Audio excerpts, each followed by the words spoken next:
Hello friends, biology first division की video में आज हम देखेंगे एंडोक्राइनोलॉजी। ये बायोलॉजी का एक बहुत ही इंपॉर्टेंट टॉपिक है और आपसे इसमें से क्वेश्चन पूछे जाता है। तो इस वीडियो में हम वे सभी इंपॉर्टेंट पॉइंट्स कवर करने की कोशिश करेंगे जहाँ से क्वेश्चंस पूछे जाते हैं। तो स्टार्ट करते हैं। सबसे पहले हम देखते हैं ग्लैंड। तो देखिए, ग्लैंड 3 टाइप की होती है, exocrine gland, endocrine gland and heterocrine gland. तो इनमें अंतर क्या होता है? तो देखिए, एक्सोक्राइन ग्लैंड्स में डक्ट्स पाई जाती हैं, यानी कि इन्हें अपना सिक्रेशन टारगेट तक पहुंचाने के लिए डक्ट की ज़रूरत पड़ती है। और इनके एग्जाम्पल्स हैं sweat gland, sebaceous gland and gastric gland.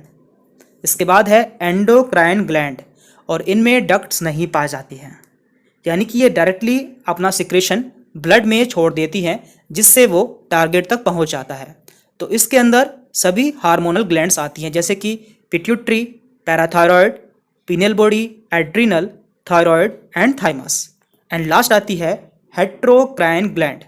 ये ऐसी ग्लैंड होती हैं जिसमें कि एक्सोक्राइन एंड एंडोक्राइन दोनों के कैरेक्टर पाए जाते हैं, और इनके एग्जाम्पल्स हैं पैंक्रियास एंड गोनोड्स। तो आपको ये सभी एग्जाम्पल्स याद रखने हैं, क्योंकि इनमें से क्वेश्चन पूछे जाते हैं। तो आगे बढ़ते हैं। तो यहाँ पे हम कुछ इंपॉर्टेंट पॉइंट्स देखते हैं। तो पहला पॉइंट है, first hormone discovered was secretin by Starling, यानी कि स्टार्लिंग ने पहला हार्मोन डिस्कवर किया था जिसका नाम था secretin. Term hormone was coined by Starling, यानी कि हार्मोन टर्म भी स्टार्लिंग ने ही दी थी। इसके बाद है hormones after their action are destroyed in liver and kidney, यानी कि हार्मोन्स अपने एक्शन को कंप्लीट करने के बाद लीवर एंड किडनी में डिस्ट्रॉय हो जाते हैं, यानी कि इन्हें हम रीयूज़ नहीं कर सकते। तो ये एक बहुत ही इंपॉर्टेंट पॉइंट है। अब देखते हैं केमिकल नेचर ऑफ हार्मोन्स। तो हार्मोन्स को केमिकल नेचर के आधार पर 3 टाइप में बांटा गया है। तो वो कौन कौन से हैं? नंबर 1 है एमाइन हार्मोन्स, यानी कि ऐसे हार्मोन्स जो कि टायरोसिन अमाइनो एसिड से डेराइव होते हैं, उन्हें अमाइन हार्मोन्स कहते हैं। और इसके लिए एग्जाम्पल्स हैं टेन, TEN। तो यहाँ पर T4 है thyroxine, E4 epinephrine and N4 non epinephrine. और आपसे ये तीनों एग्जाम्पल ही एग्जाम में पूछे गए हैं, तो इसलिए आपको ये याद होने चाहिए। इसके बाद है स्टेरॉइड। ये फैट सोल्यूबल होते हैं और ये स्ट्रोल ग्रुप के होते हैं, और ये कोलेस्ट्रॉल से डेराइव होते हैं या कोलेस्ट्रॉल से बनते हैं। इनके एग्जाम्पल हैं एड्रिनल कोर्टेक्स एंड गोनोड्स, यानी कि hormones of adrenal cortex and gonads के सभी हार्मोन्स स्टेरॉइड नेचर के होते हैं। गोनोड्स में आते हैं टेस्टिस एंड ओवरीज। तो इसका एग्जाम्पल हम आगे देखेंगे। एंड नंबर 3 है पेप्टाइड या फिर प्रोटीनियस हार्मोन, यानी कि ऐसे हार्मोन जो कि प्रोटीन के बने होते हैं और ये वाटर सोल्यूबल होते हैं और इंटरलिंक्ड बाय पेप्टाइड हार्मोन, यानी कि इनके बीच में पेप्टाइड बॉन्ड पाया जाता है। इनके एग्जाम्पल्स हैं PP। तो P4 है पिट्यूटरी एंड P4 है पैंक्रियास, यानी कि पिट्यूटरी एंड पैंक्रियास के सभी हार्मोन्स प्रोटीन नेचर के होते हैं। पैंक्रियास में आते हैं इंसुलिन एंड ग्लूकेगॉन। इन सभी के एग्जाम्पल्स हम आगे देखेंगे। Father of endocrinology Thomas Edison. Thomas Edison को फादर ऑफ एंडोक्राइनोलॉजी कहा जाता है। Endocrine structure of the pancreas were discovered by Langerhans, यानी कि पैंक्रियास में उसके एंडोक्राइन स्ट्रक्चर की खोज या डिस्कवरी लैंगरहैंस ने की थी। यह भी क्वेश्चन आपसे एम्स में पूछा गया है।